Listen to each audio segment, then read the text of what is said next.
हम बड़े श्रद्धा और प्रेम से महर्षि की जय भी बोलते हैं। महर्षि की जय बोलना तब जय होगी कि महर्षि के बताए हुए सिद्धांतों को अपने जीवन में अपनाएं। और यदि नहीं अपना पाते हैं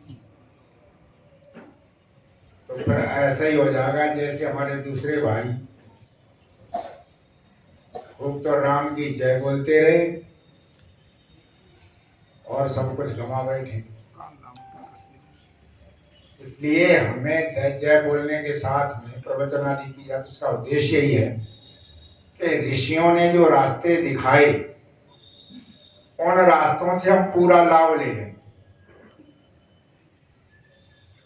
उन्होंने जो त्याग तपस्या करके हमें जो मार्ग दिया है उस पर चलने का हम संकल्प लें, तब लाभ होता है।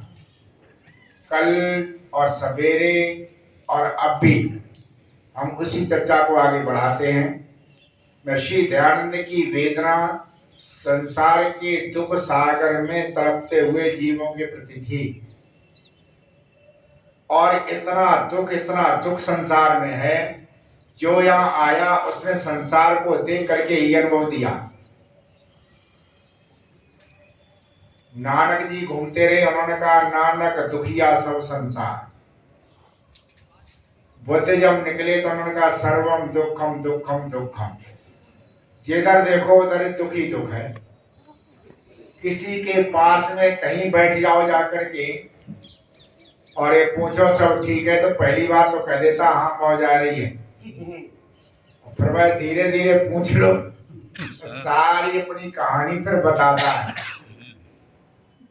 कवि ने लिखा है ऐसा कोई न देखिया, ऐसा कोई न देखिया जाके ढिग जा लाग। मैंने ऐसा कोई नहीं देखा है जिसके पास बैठ करके शांति प्राप्त हो जाए। ऐसा कोई न देखिया जाटिग लागे जाग जावे लाग, और सब जग जलता देखिया अपनी अपनी आग। सारा संसार अपनी अपनी आग में जल रहा। इस आग को ऋषि ने भी स्वीकार किया कि अविद्या के अंधकार में फंस करके और अपने ही कर्मों से दीप बंधनों में फंसता है और फंस करके फिर घोर कष्ट सहन करता है। अब आपकी सहानुभूति कितने लोग कैसी जो प्रभुता विद्याग्रस्त है तो इसलिए महर्षि दयानंद ने इसीलिए आर्य समाज का नियम बनाया, उसमें लिख दिया उन्होंने विद्या की वृद्धि करना और अविद्या का नाश करना इस समाज का मुख्य उद्देश्य है। विद्या की वृद्धि करो, अविद्या का नाश करो। हमारा अभियान ही इसी को लेकर के है। हम पाखंडों से दूर खड़े हैं। हम पाखंड करने लग गया तो पैसा ही पैसा। घोर अभाव में सीधा न रहे। उन्हें पता था कि यदि तुमने जरा भी कहीं संसार का लोभ किया तो न विद्या का प्रकाश होगा न तो अपना काम कर पाए। इसलिए हरिद्वार में जो उन्होंने संकल्प लिया कि हमें सोते हुए लोगों को जगाना है तो उन्होंने मात्र एक लंगोट रखा। त्याग की पराकाष्ठा थी, मात्र एक लंगोट। एक जगह सज्जन बोले तो स्वामी जी दिन के 10 बज गए, भोजन का समय है। उनका समय तो नहाने का समय नहीं मिला कि नहा लो। एकांत कहाँ है, हम पे तो एक लंगोट है। नहा करके जब वो सूख जाता पहन करके तभी आते। उनका महाराज वहां पर थोड़ी दूर पे जाकर के जगह है वहां जाओ। मात्र एक लंगोट पर आ गए थे। उन्होंने देखा था जब तक लोभ इतना भी है तब तक संसार से अपनी सीधी बात नहीं कर सकते। इतनी कठिन तपस्या के बाद में उन्होंने हमें एक रास्ता दिया। इस रास्ते पर चल करके संसार के लोगों तुम्हारा उद्धार होगा, ना होगा नहीं। दुर्भाग्य है कि अब भी उस रास्ते को हम अपना नहीं पाए। हमारे यहाँ चाहे मत हो चाहे संप्रदाय हो, कहीं पर हो, कहीं पर जीवन निर्माण की सुव्यवस्थित पद्धति नहीं है। धर्म के नाम पर, ईश्वर के नाम पर ऐसा बहकाया जाता है कि सारी जिंदगी आदमी फैलता रहता, वो समझता उन्हें बहुत धर्म किया है और अंत में खाली हाथ रह जाता। इस दृष्टि को देख करके महर्षि दयानंद ने जब चारों ओर देखा तब उन्होंने मानव निर्माण की पद्धति जो कल से हम बता रहे हैं उस पद्धति में जीने के लिए कहा कि अपना जीवन कैसा बनाओ जो वेद ने आदेश दिया। वेद ने क्या कहा? आयुर्यज्ञेन कल्पता। आयु अपनी जीवन यज्ञ से बनाओ। हमारा जीवन कैसे हो? यज्ञ से बने। एक कसौटी दे दी कि हमारा जीवन यज्ञ से। यज्ञ का कल मैंने ये भी बताया था कि यज्ञ का अर्थ केवल हवन करना नहीं है। आत्मोद्धार के जो भी साधन हैं, आत्मोद्धार के लिए जो भी साधन है जिनका भी उपयोग किया जाता है वो सब यज्ञ कहलाते हैं। आत्मोद्धार के कोई साधन हो वो सारे यज्ञ में आ जाते।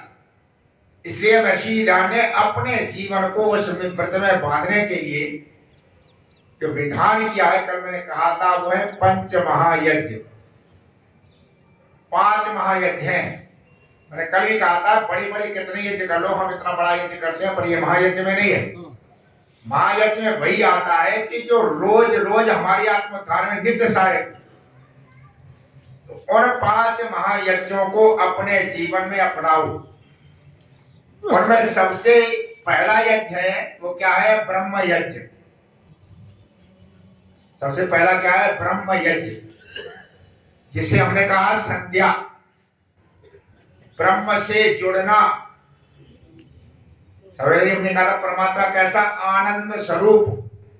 और आनंद हम में आए इसके लिए क्या है? प्रकृति का एक सहज नियम है कि जहां पर जो चीज होती नहीं है वहां पर वो चीज अपने आप चली जाती।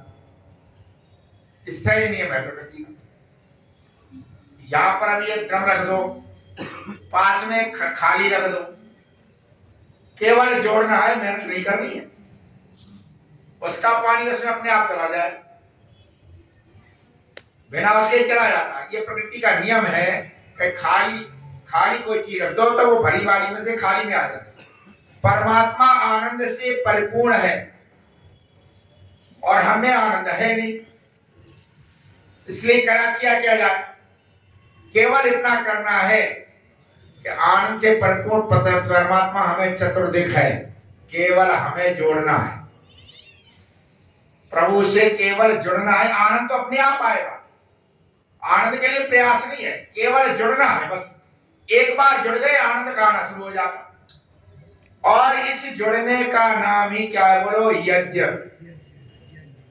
प्रभु से जुड़ने का नाम क्या है? बोलो यज्ञ है। ये 5 महायज्ञ काय के लिए हैं कि हम प्रभु से जुड़े और जुड़ करके दुखों को दूर करें, आनंदमय जीवन व्यतीत करें। तो अब जुड़ने के लिए सबसे पहले क्या है? ब्रह्म यज्ञ। ब्रह्म यज्ञ कहते हैं संध्या को। ब्रह्म यज्ञ किसे कहते हैं? संध्या। संध्या क्या होती है? दो समय में दो चीजों का जुड़ा होता है, वहां है संधि। दो चीजें जुड़ती है उसे क्या कहेंगे? संधि। और संधि में जो चीज होती है वो क्या कहलाती है? संध्या।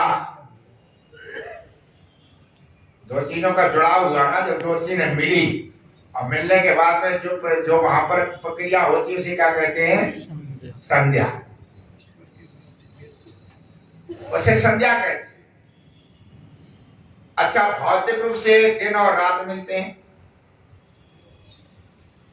भौतिक रूप से दिन और रात मिलाकर उसका नाम भी क्या है?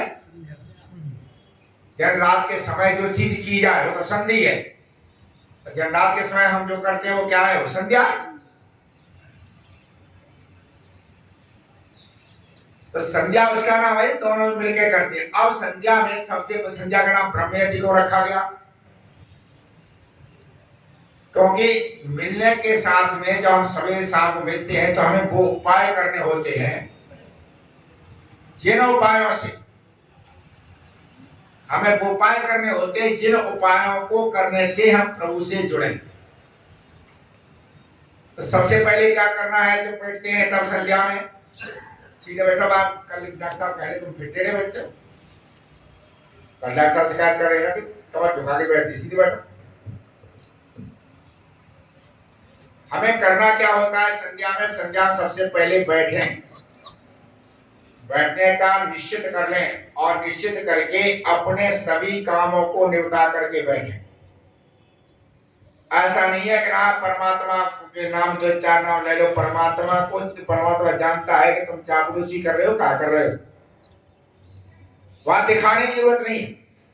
संध्या समय आ जाए तो शांति से सबसे पहले काम निपटाओ। आपको ध्यान है, आप कभी भी या आपने कभी जीवन अनुभव किया होगा, जब किसी बड़े आदमी से मिलने जाओ एकांत में मिला करते हैं, भीड़ वालों कौन अपनी बात कह लेगा। आप जाइए कहीं मुख्यमंत्री से मिलो, वहां मिलो, वहां व्यवस्था होती है, आप बैठिए, और जब एक मिले आएगा तब दूसरा जाता मिलने के लिए, वो अपनी बात तभी तो कह पाएगा ना। अच्छा सारी भीड़ वाला बात कह लोगे, नहीं कह सकते, एकांत में बात होती। उसी तरह से जब प्रभु की व्यवस्था में जा रहे हो, प्रभु का चिंतन कर रहे हो, प्रभु से मिलन की तैयारी कर रहे हो, तो जब भीड़ भाड़ लेकर के क्यों जाते हो। इतना काम पड़े, इतना उनकी भीड़ भाड़ लेकर के जाते, पहले भीड़ छांट दो, सारे काम निपटा दो, और सारे काम निपटा के जो भी है उन्हें निपटा करके तब बैठो संध्या करने। 10 काम पड़े हैं तब तक नहीं। कहीं पर भी कोई कमी ऐसी ना आ जाए जो हमें वहां से इधर विचलित करे। एक बार मैं पहुंच गया एक जगह और दिन में रोटी नहीं मिली, शाम को पहुंचे जाकर के, तो उन्होंने कहा कि भोजन, उन्होंने कहा भोजन कराओ। एक कर्मचारी बोला कि संध्या तो करी ना है, और रोटी खा ले फिर कर लेंगे। रोटी खा ले तो जल्दी तो संध्या कर लेंगे। अब बात क्या है कि संध्या में बैठ जाओ तो भूख लगी है, तो बात ध्यान लगे रहेगा। पाखंड तो हो सकता है, संध्या नहीं हो सकती। इसलिए महात्मा कवि ने जगह लिखा है, कबीरा भूख है कुकरी। वो क्या है, कुकरी कहते कुतिया को।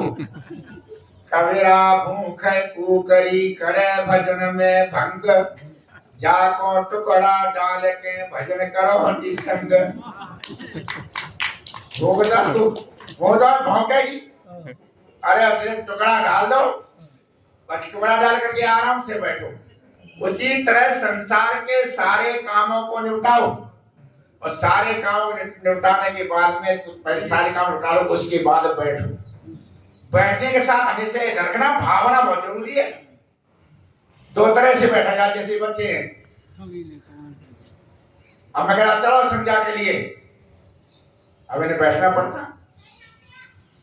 अब जो कोई श्रद्धा से बैठे हैं कि जबरदस्ती बैठने का मतलब, अब इन्हें बैठना क्यों, हमारा आदेश है।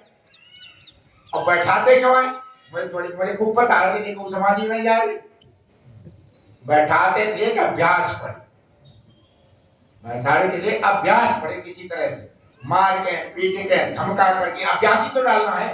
पहले अभ्यास कर, अभ्यास करते रहेंगे। और मुझे पता है संध्या बैठते, अब ये कोई ऐसे तो है नहीं, तो हमारे पास अभी तो आएंगे 7-1.5 वर्ष से, वैसे तो हमारे घरों के पले हुए हैं, संस्कार करने के वही है। और एक बार संध्या कर रहे बैठे,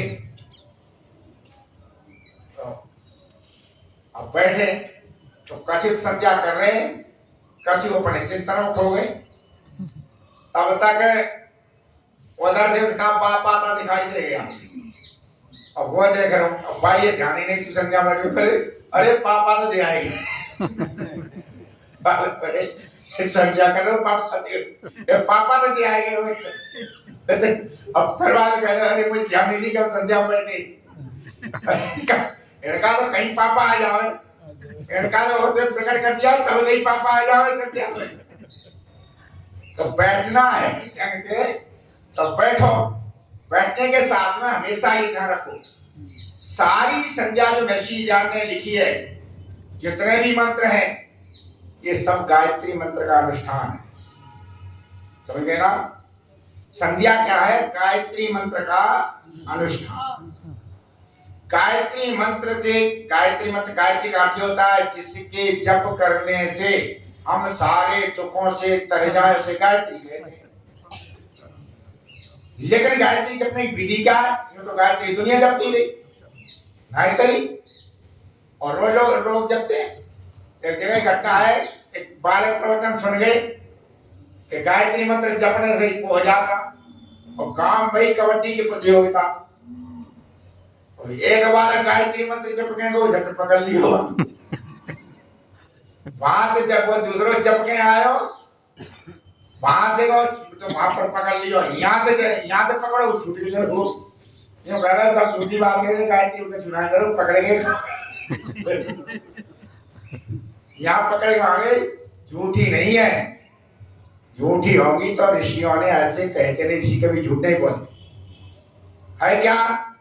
सीधी सीधी बात है, यदि गायत्री मंत्र का जप करते हुए जीवन में दुख आ रहे, इसका मतलब साफ है, या तो गायत्री मंत्र झूठा है या आपका जपना झूठा। गायत्री मंत्र झूठा इसलिए नहीं है कि ऋषि महर्षियों ने सबने गायत्री मंत्र की स्तुति करी है, हाँ ऋषि ने कहा है, तो गायत्री मंत्र झूठा नहीं है, हमारा जपना ही गलत है, हमारा जपना सही है।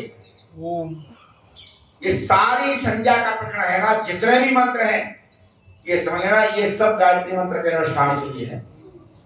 गायत्री मंत्र के अनुष्ठान के लिए आपको पहले क्या क्या करना, इसीलिए ऋषि ने सबसे अंत में लिखा है, हे ईश्वर दयानिधे भगवत कृपया अनेन जपोपासनादि कर्मणा। अनेन का मतलब क्या है? ऊपर गायत्री मंत्र बोलो, नीचे है अनेन इससे, इसके गायत्री मंत्र की जपोपासनादि कर्म से धर्म अर्थ काम मोक्षाणाम सद्य सिद्ध भवे। धर्म अर्थ काम मोक्ष सत्य सिद्ध हो जाता, देर नहीं लगती है। लेकिन है क्या? उस जप का अनुष्ठान शुरू से लेकर अंत तक है। तो सबसे पहले क्या है, हम कैसे बैठे बोलो, भावना लेकर। काम वही होते हैं, भावना होती, जो भावना हमारी होती है किसके प्रति? ईश्वर के प्रति। जो भावना हमारी मंत्र के प्रति और ईश्वर के प्रति होती है वो पूर्ण श्रद्धा की हो। कैसी हो? पूर्ण श्रद्धा युक्त हो, वैसे नहीं जल्दबाजी में। जल्दबाजी में फिर उसे नहीं कहा, हमने कह दिया और आप गुस्से कर रहे ना, बिना लोभ लालच के। तब संकल्प लेकर के, व्रत लेकर के बैठे हम रोज कि हमें अपने इस कार्य को करना ही करना है, और श्रद्धा लेकर के नहीं बैठेंगे तो ध्यान रखना कोई लाभ नहीं होगा। एक जगह एक विद्वान थे, उन्होंने कहा अपना जीवन सुधारो और व्रत ले, रोज संध्या करेंगे, बाएं को देवी जैसो बैठो, और जो समय जाओ व्रत ले लियो देवी ने, अब व्रत ले लिया, संध्या करने को श्रद्धा तो थी ना। अब थको हाल वहां आयो खेत में थे, पत्नी ने कहा रोटी खा लो, रोटी तैयार है, बोले जा संध्या में तो आगे देनी है। अब संध्या में तो आगे देनी है, वहां से व्रत गले में डाल लाए, अब जब आगे देनी तो रोटी खानी। अच्छा आगे देने वाली बात होगी तो कुछ नहीं मिलता है, संध्या में आग नहीं देनी है, क्या करना है? संध्या से आग लेनी है, उससे ऊर्जा हमें लेनी है। और ऐसा करोगे, श्रद्धा नहीं होगी, वो नहीं होगी तो कोई भी संध्या गायत्री से लाभ नहीं है। तो मैंने क्या कहा, पहले भावना, भावना का बहुत अंतर होता है। आप भावना से बैठिए, भावना से काम कीजिए, आपके अंदर में परिवर्तन आता। आपने देखा बालक बहुत दिनों के बाद घर आवे तो माँ भोजन बनाती है, उसके परोसने में उनमें अलग भावना होती है, और बालक को भी माँ के हाथ के खाने में अलग ही स्वाद होता। सब भावना का ही तो है। अच्छा रोटी तो होटल में ही खा लेता भाई, होटल में तो बढ़िया से बढ़िया बनाते हैं, खिलाते हैं, सब कुछ करते हैं, वहां क्या पैसा देना और पेट भरना। यहाँ माँ के साथ ऐसा नहीं है। माँ का बेटा बहुत दिनों में आया है, पता नहीं क्या क्या बना के तैयार रखी, और भावना में स्वाद ये लगे। आनंद ही अलग है, परोसने में ही आनंद अलग है, खाने में भी अलग आनंद है। ये क्या है, भावना का अंतर है। रोज पेट तो हामी भरेगा, पेट ही हामी भरेगा, लेकिन मां जो जिस भावना से करती है, मां जिस भावना से खिलाती है, मां का जो उत्साह होता है और मां के प्रति बेटे की जो श्रद्धा होती है, उसमें खाने में स्वाद ही अलग होता है। उसे खिलाने में भी स्वाद है, खाने में भी स्वाद। और जो भावना होती है यही पुष्टि किया करती है, यही कृत्य किया करती है। खाने का भावना का बड़ा अंतर है। एक परिवार में मुद्दे बेचारे बैठे उनके हालचाल पूछे तो बस सब ठीक है, पर नरक है हमारी। अब मैंने कहा इतनी बढ़िया कोठी बनी, बंगला बना, सब कुछ है, पर ये नरक क्यों कह रहे हैं? क्यों नरक क्यों है? कि नरक ही है। तब तक उनका लड़का निकल आया, उन्हें क्या दिक्कत है? बीमार हो तो नौकर लगी, भोजन करने के उनके लिए। उन्होंने कहा दिक्कत क्या, नरक का है, कहा रोटी नहीं मिल रही क्या? वो बोला रोटी तो कुत्ता को मिल जाए, रोटी तो कुत्ते को भी मिल जाती है। कहते रोटी दे देते हैं, कोई पूछता नहीं, हालचाल नहीं लेता, ये नहीं लेता। अरे जब तक बेटा पास में बैठ करके हालचाल न ले तब तक तृप्ति कहाँ होगी? नौकरों से कोई तृप्ति होती होगी?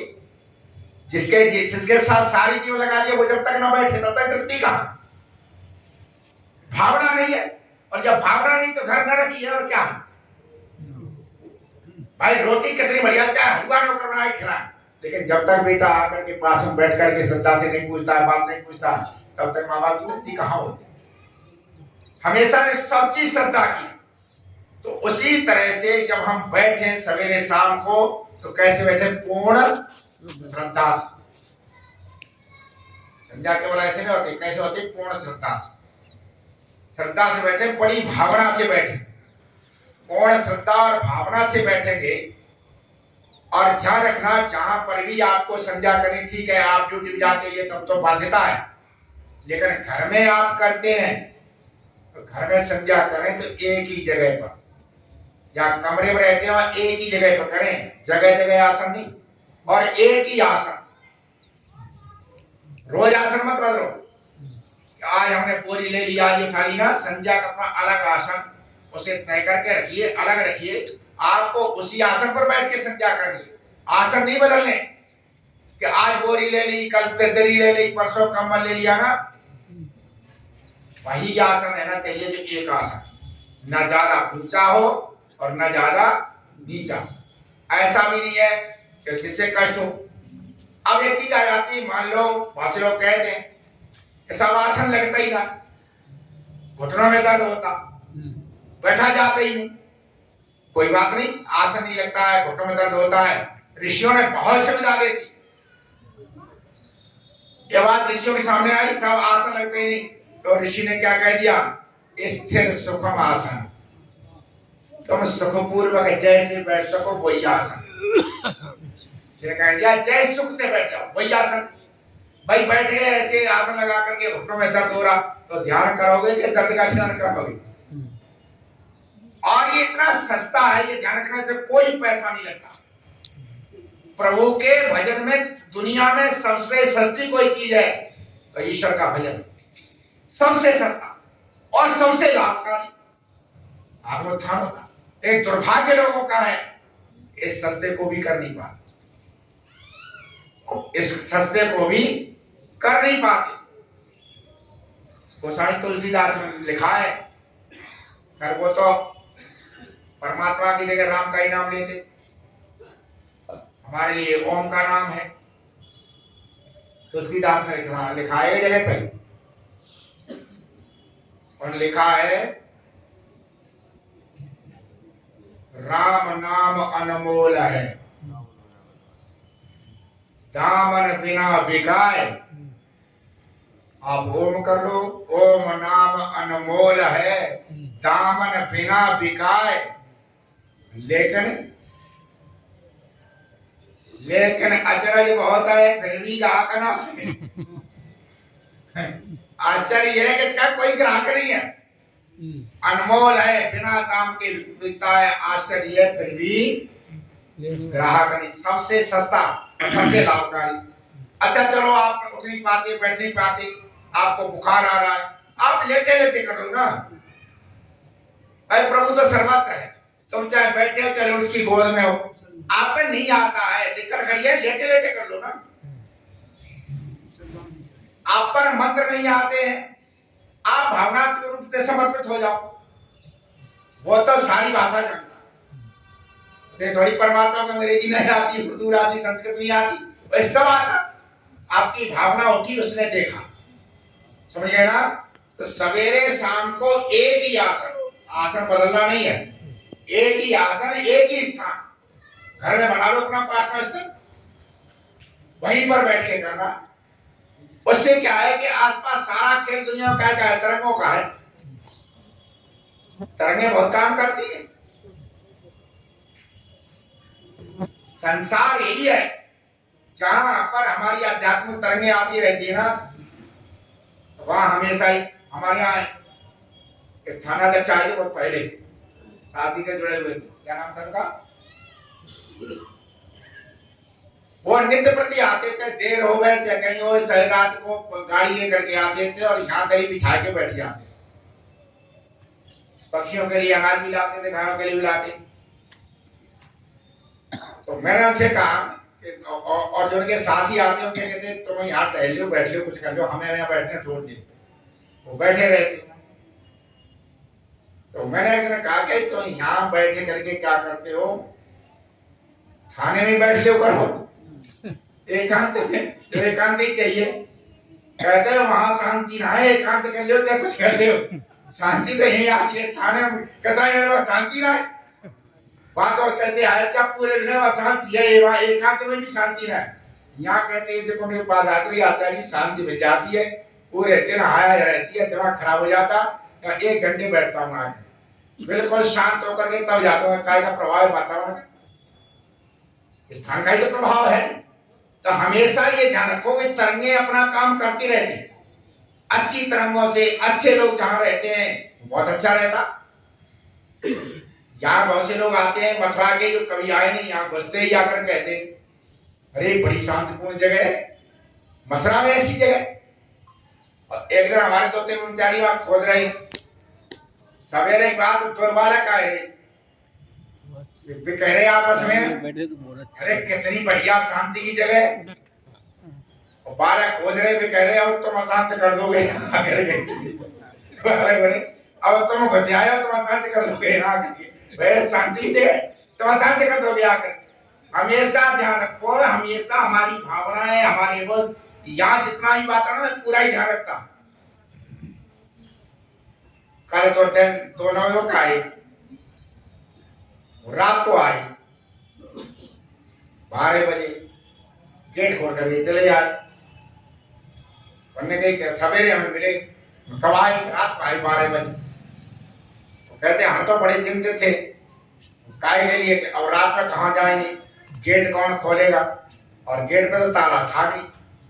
मैंने कहा हम ताला रखते भी ना, ताला लगाते ही नहीं होगे ना, क्यों नहीं लगाते, क्योंकि राम राज्य है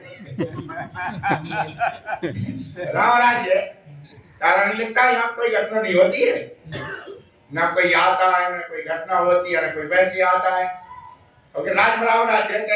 ऐसे कोई आ गया तो हमके आ गया तो कोई भी बदलेगा। जब यहाँ आते ही शांति दिखाई देती है तो अशांत आदमी कैसे ना गड़बड़ कर लेगा। तो हमेशा ध्यान रखो उस परिसर को। ये बच्चे यहाँ रहते हैं उनसे ही मैं ये कहता हूँ कि तुम जब काम भले कम करो, वो करो, पर अशांति मत लाओ, दिमाग को बिल्कुल शांत रखो। जो स्थान शांत का है उसे शांति रहने दे। कोई भी किसी प्रकार का संकटता मैं उसको ना तो वो करता हूँ। तो हमेशा ध्यान रखो, घर में, परिवारों में, जहाँ कहीं भी आप बैठते हैं, जहाँ ही बैठते हैं जाकर के, वहां पर क्या है, घर में भी एक जगह निश्चित करो कि इसी जगह हमें रोज बैठना। एक आसन निश्चित करो, इसी आसन पर बैठना। जगह पर जितनी देर सुख से बैठ सको सुख से बैठो, ना बैठ सको सहारा ले लो, मान लो आप बैठा दीवार का सहारा ले लो, पर बैठो भावना के साथ में, पूरी तैयारी के साथ। और फिर ये काम क्या है, हमारे आत्मोद्धार का। देखो संसार में जितनी चीजों में आप लगे हुए हो वो चीजें आपकी नहीं है, गिन गिन करके ले ली जाएंगी। कोई भी वहां ऐसा भी नहीं है कि आपको समय भी दे दिया जाए। आज सवेरे में बता रहा था ना, 10 दिन पहले गोपाल जी से हमारी बातचीत हुई कि आचार्य जी 50,000 रुपए हम देंगे अब की बार, और वो बातें बढ़िया हुई, वैसे स्वास्थ्य थोड़ा गड़बड़ है। और 3 दिन पहले गोपाल जी चले गए। अब ये देखो ना कि मौका कब मिलता है, नहीं मिलता, मौका नहीं मिलता। पर कमाल ये है, मैं आज कह रहा था कि गोपाल जी को एहसास हो गया कि अब समय अंतिम है। तो मैं कह रहा था गोपाल जी हमसे कह गए 50,000 रुपए, लेकिन बेचारे को नहीं समय मिला। तो उनके परिवार के ही हैं, विनोद जी सवेरे आए कल, तो हमसे बोले तो वो आपसे कह गए थे। मैंने कहा हाँ कह गए थे। तो कह गए तो कहते अस्पताल में जाने से पहले वो हमें दे गई रुपए यज्ञ के लिए। अस्पताल में जाने से पहले दे गए, बुलाया विनोद जी लो ये रुपया ले जाओ, मैं अस्पताल में जा रहा हूँ, पता नहीं क्या तबीयत ठीक दिखाई नहीं दे रही। कमाल है, व्यक्ति जाते जाते भी धर्म का ध्यान धरे रहा ना। आपने घर की परिवार के आदमी सोचता है, घबराता है ना। मुझे तो ये था कि वैचारिक भावना चाहिए, चले गए, बोले गए नहीं, गए जाने से पहले कर गए अपनी पूरी। तो हमेशा धर्म ऐसे लोग अंतिम समय में भी आकर के जब संस्कार बन जाते हैं उन चीजों को छोड़ते नहीं, जाते जाते कर जाते। अब ये रह जाता है कि आप धर्म जितना कर लो, जैसे कर लो, संध्या से अपने संस्कार बना लो, जो टाइम है तो समय, और नहीं समय है तो ये ध्यान रखना आपके कामों की तरफ उसका कोई ध्यान नहीं होता। ये आपकी मजबूरियां हैं, परमात्मा की मजबूरियां नहीं है। कल परसों घटना है, आपने पढ़ा होगा अखबार में, एक बेटी का विवाह हो रहा और भामर पड़ने को नहीं, बाप की तबीयत खराब हो गई, अस्पताल ले गए, मृत घोषित हो गया। समय काल इतना भी नहीं तुम्हारे लिए छोड़ता है कि तुम हाथ भी पीले कर लो, तुम्हारे लिए आवश्यक है, नहीं हाथ पीले हो पाए। जब वहां से आ गया है, जब उसने पर्दा हटा दिया है, तो आपकी कोई आवश्यकता वो नहीं देगा। संसार में आपकी क्या आवश्यकता रहेगी। अब वो अस्पताल है, मृत घोषित हो गया, घर वालों ने बात छिपाई, उसके घर में कह दिया, तो बड़े भाई ने कन्यादान किया। बेटी रोते रोते ये कहती रही पापा जी को जल्दी जाओ, मैं गले मिलना चाहता हूँ। वो तो अस्पताल में भर्ती है। वहां गई बेटी, तब पता चला जाकर के, वहां जब क्रिया पूरी हो जाती है बेटी तब सूचना दी कि तो पिताजी तो खत्म। तो ये मजबूरियां, आवश्यकताएं आपकी है, वो नहीं देखता आपकी क्या आवश्यकता है। हमने यहां तक देखा है, बहू आई सास से कहने के लिए अम्मा काची खाओगी, बेटा आज परामठे की इच्छा हो रही है, आम के अचार से, अम्मा वही बनाती, और अम्मा बैठी परामठे को, और बहू ले आई परामठो धर दिया है अम्मा के आगे। अम्मा बोली कि बाहर के आए हाथ तो धोआ जाए, और हाथ धोए और गुनगुना पानी करके और धर दे, गुनगुना पानी करके गई कि अम्मा लो पानी। अम्मा सोफा पे जी मिली, सामने परामठो धरो, अचार धरो, अम्मा जुड़े गई, अम्मा अम्मा अम्मा खत्म, परामठो नहीं खाती हो। अम्मा को ना परामठो खा पाई ना अचार खा पाई। अब बहू रोवे कि अम्मा जी परामठे कौन खावे को।